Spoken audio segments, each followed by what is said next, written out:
Meski tidak masuk tim pemenangan, Ketua TKN Prabowo Gibran ini masih membuka peluang kepada Khofifah Indar Parawansa untuk bergabung di TKN. Lantas apa yang membuat Khofifah jadi penting buat tim Prabowo Gibran? Dan benarkah Khofifah bakal tertarik mendukung Capres-Cawapres dari Koalisi Indonesia Maju ini? Kita ulas bersama dengan Direktur Eksekutif Poltreking, Bang Hanta Yuda yang telah bergabung bersama kami di Kompas Malam. Salam sehat, Bung Hanta.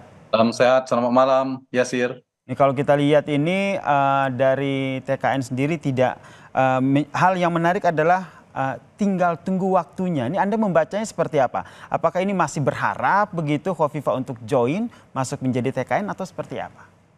Iya, saya kira iya, dari diksinya itu jelas kan berharap sekali.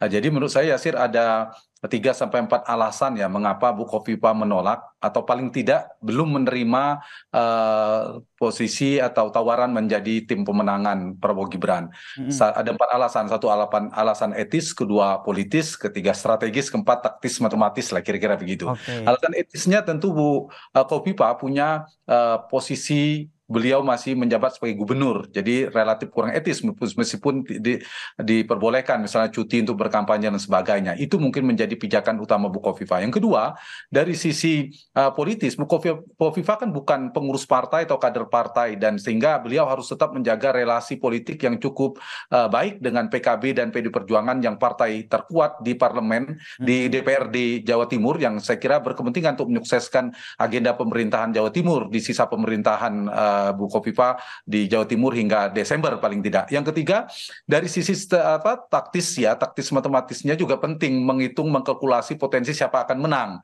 Jadi jangan buru-buru kalau kemudian mendukung dari kelompok yang kalah. Bagi seorang politisi itu relatif ya harus mungkin bisa berbahaya, tapi juga masa depan politik juga terganggu. Dan yang ketiga, secara strategis ini paling penting bagi Bu Khofifah, akan menyasar tiket kendaraan politik atau tiket partai ketika akan running lagi, bertarung lagi di Pilgub 2024 di Jawa Timur.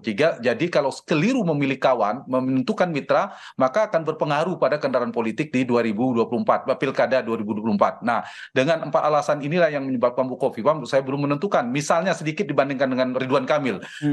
Kang Emil itu memang pertama sudah tidak menjadi gubernur, sudah jelas, satu itu beda dengan Bu Khofifah. Yang kedua, beliau jelas kader Golkar, bahkan wakil ketua umum DP Partai Golkar yang sudah jelas mendukung pasangan Prabowo Gibran. Dan yang ketiga, sudah punya kendaraan yang relatif aman lah bagi Ridwan Kamil. Bu Khofifah kan belum, sehingga harus hati-hati. Sehingga Yasir, saya ingin menjawab pertanyaan Yasir tadi, kalaupun nanti di bulan Januari, 1 Januari artinya sudah lepas tidak menjadi gubernur Jawa Timur lagi, hanya 2 opsi menurut saya bagi Bu Khofifah. Yaitu? Opsi pertama, beliau akhirnya menerima pinangan atau menjadi tim pemenangan Prabowo Gibran. Yang kedua, beliau akan memilih netral. Oke. Di luar itu menurut saya tidak ada ya.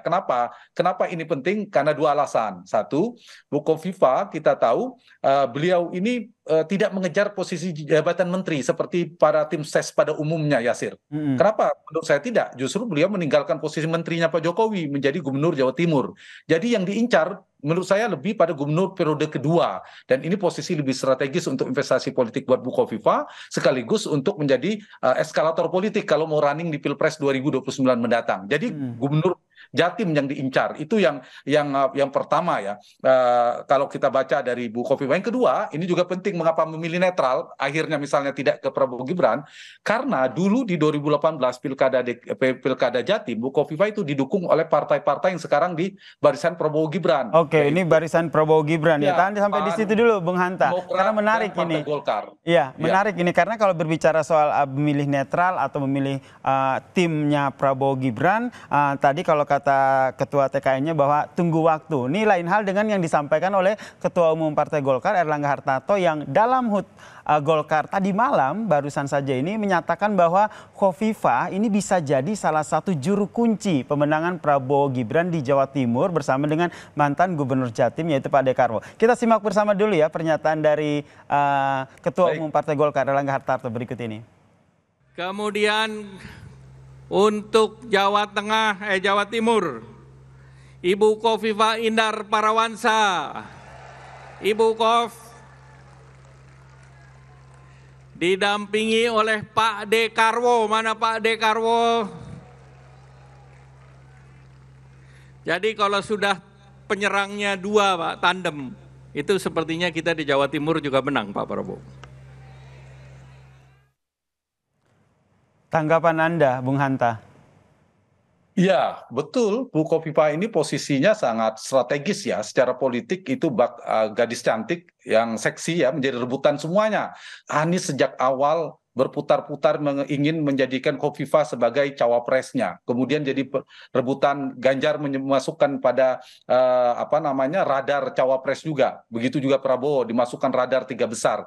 Sekarang diincar sebagai tim pemenangan. Mengapa Bu Kofifa sestrategis itu? Menurut saya Yasir ada 3 hal. Termasuk tadi Ketua Umum Golkar juga mengatakan betul kalau Bu Kofifa kemudian ada Pak Dekarwo itu kan simbol-simbol tokoh kuat mengakar di Jawa Timur karena gubernur 2 periode Pak Dekarwo, kemudian Bu Kofifa juga pernah bertarung 2 kali kalah, artinya punya basis yang cukup kuat.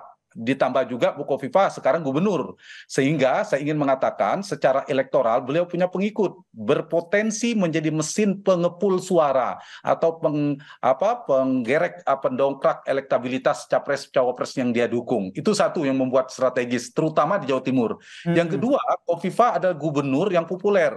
Paling tidak di survei kami pernah dilakukan beberapa bulan yang lalu, tingkat kepuasan kepada kinerja Gubernur Kofifa itu sangat tinggi. Hampir kisaran 80%. Nah, ini kan berarti memberikan dampak positif, insentif secara elektoral. Dan terakhir, yang ketiga, NU. Kita tahu Bu Kofifa adalah tokoh NU yang cukup berpengaruh. Ketua Umum Muslimat NU beberapa periode cukup lama, kemudian punya basis-basis kuat sebagai kader NU Tulen, saya kira juga cukup kuat ya untuk menggerek atau mengambil, menarik, menggait pemilih di Jawa Timur. Sehingga akhirnya tadi kita dengarkan kalau pernyataan dari Ketua Umum Golkar, Erlangga Hartarto itu, ini Anda membacanya bahwa ini semakin terang-terangan begitu ingin menarik, ayo dong Bu Kofifa gabung di TKN, mendukung Prabowo Gibran. Iya, betul. Karena kalau saya lihat ada dua faktor ya. Satu, memang Bu Kofifa ini kan relatif orang bisa dimasukkan orang dekatnya Pak Jokowi. Pernah menjadi menteri Pak Jokowi, pernah juru bicara pemenangan, dan relatif tidak pernah lah berseberangan dengan Pak Jokowi. Makanya saya mengatakan opsinya hanya 2. Beliau akan tetap akhirnya memilih bersama di kubu Jokowi atau memilih netral. Kalau Bu Kofifa ekstrim akan berhadapan-hadapan dengan Pak Jokowi, menurut saya kecil kemungkinan. Ya, jadi kecil kemungkinan akan bergabung ke Ganjar dan juga Mahfud ya? Betul, kalau kita lihat karena melihat kedekatannya dengan Pak Jokowi dan seterusnya, ini yang saya kira yang akan menjadi pertimbangan Bu Kofifa ya. Tapi meskipun Bu Kofifa baru memutuskan di bulan Januari Februari, menurut saya dukungan Bu Kofifa tetap tinggi ya. Tapi jangan lupa ya, Sir, tetap mau Kofifa mau Pak Dekarwo mau siapapun, mereka tetap menjadi variabel nomor 2 dalam pertarungan Pilpres. Mereka ini hanya harus kita garis bawahi ya. Ya, nomor satunya tetap adalah performa elektoral si kandidat capres-cawapresnya. Itu tetap nomor 1. Yang jelas hingga saat ini Kofifa belum masuk jadi TKN Prabowo Gibran. Kita nantikan seperti apa langkah politik selanjutnya yang akan diambil oleh Gubernur Jawa Timur Kofifa Indar Parawansa. Terima kasih. Baik, terima kasih. Bung Hanta Yuda telah bergabung bersama kami di Kompas Malam. Salam sehat, Bang Hanta.